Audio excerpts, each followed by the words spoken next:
Good morning, my dear students. Your ma'am again welcoming you in your English class. So students, today I am going to start a new topic, understanding rules, and the topic is related to grammar portion. आप बेटा जब भी कोई भी चीज़ लिखते हैं या कोई भी लिखी हुई चीज़ को पढ़ते हैं तो हर एक चीज़ के अंदर ग्रामर होती है. ग्रामर मीन्स व्याकरण होती है. जैसे में, बैग में क्या है, what is in your bag. In क्या हो गया, प्रेपोजिशन, वो ग्रामर हो गई. अरे तुम बहुत सुंदर हो, सुंदर मतलब स्वीट मतलब ब्यूटीफुल, ये एडजेक्टिव है, ये भी ग्रामर हो गई. हर एक चीज जो भी इंग्लिश की होती है, सेंटेंस होता है, उसके अंदर सबके अंदर ग्रामर होती है. चाहे वो नाउन हो, नेमिंग वर्ड, चाहे वो वर्ब हो, क्रिया हो, हर चीज में ग्रामर आती है. ऐसा ही एक नया टॉपिक मैं आपके लिए लेकर आई हूं, that is describing word. Describing words मतलब जो चीज किसी को डिस्क्राइब करती है उसे क्या बोलते हैं, एडजेक्टिव. इसका सेकंड नेम होता है एडजेक्टिव, जिसे आप हिंदी में विशेषण बोलते हैं. ऐसी चीज जो किसी की विशेषता बताती है उसे विशेषण कहते हैं. जैसे हिंदी में मैं पहले आपको एक एग्जांपल समझा रही हूं. मेरे पास दो नए या मेरे पास सुंदर गुड़िया है. तो मेरे पास क्या है, गुड़िया है, लेकिन गुड़िया कैसी है, सुंदर है. तो सुंदर क्या हो गया, विशेषण. ठीक है, किसका विशेषण हो गया, गुड़िया का. हम गुड़िया के बारे में बात कर रहे हैं ना. जैसे इसको मैं इंग्लिश में चेंज करें, I have a beautiful doll.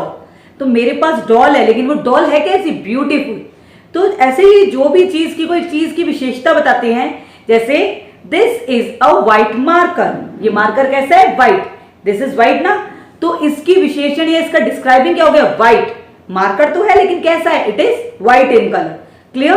So let's start the topic that is given on the page number 35 of your English book.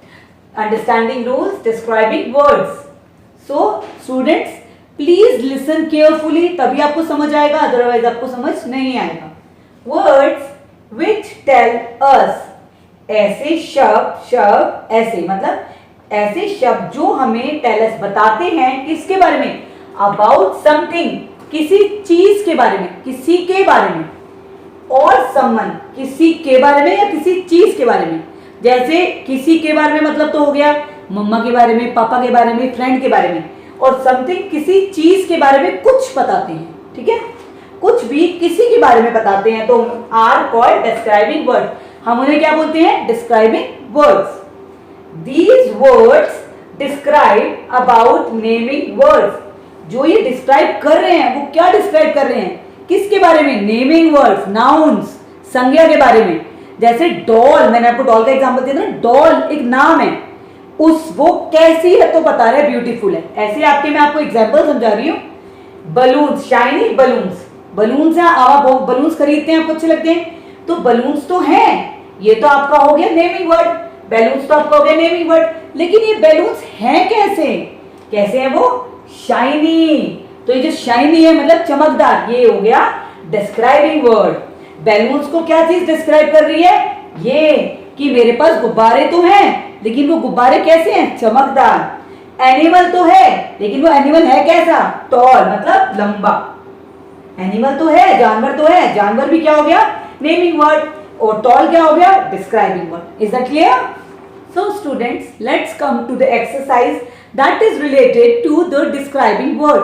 ये एक्सरसाइज करने के बाद आपको पता लग जाएगा कि डिस्क्राइबिंग वर्ड अच्छे से होते क्या हैं और उन्हें हम कैसे और कहां पे यूज करते हैं. So let's start. Fill in the blanks with describing words given in the help box. Students, आपका ये हेल्प बॉक्स दे रखा है.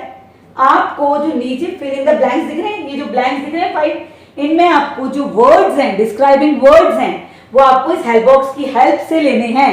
आपको इस हेल्प बॉक्स में से जो एग्जैक्ट करेक्ट वर्ड आएगा उसको लेना है और यहाँ फिल करना है. और इससे आपको पता चल जाएगा कि डिस्क्राइबिंग वर्ड्स कैसे यूज करते हैं.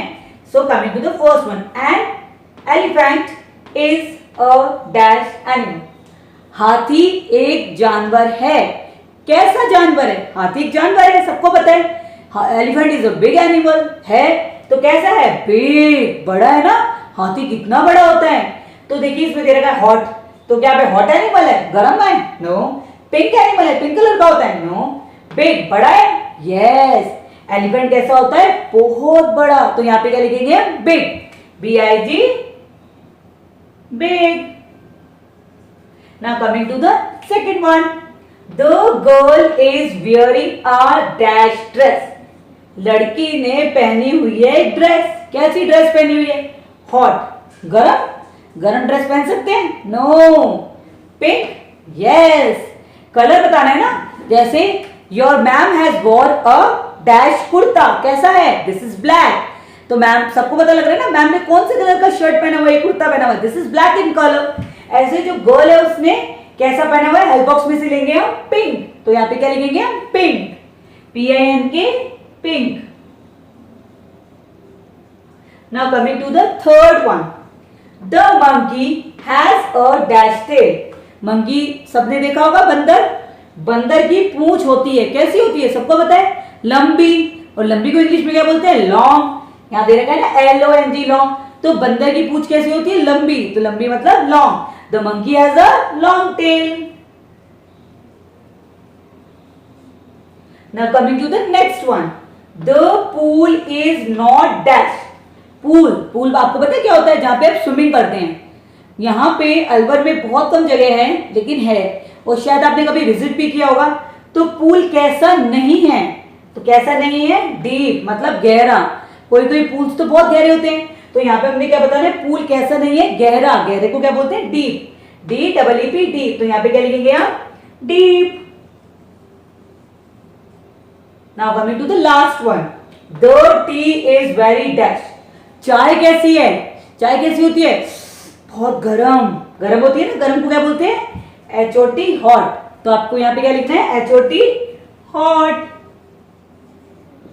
तो हमने ये जितने भी डिस्क्राइबिंग वर्ड्स लिए हैं वो कहां से लिए हैं? हेल्प बॉक्स में से। अब आपको अच्छे से, आई थिंक बच्चों, स्टूडेंट्स, आपको क्लियर हो गए होंगे कि डिस्क्राइबिंग वर्ड कैसे लेते हैं और कौन सा वर्ड कहां पे लिखा जाता है, क्योंकि डिस्क्राइबिंग वर्ड तो सारे हैं। लेकिन अगर आप यहाँ पे लिख देंगे the girl is wearing big dress, बड़ी ड्रेस, कैसे?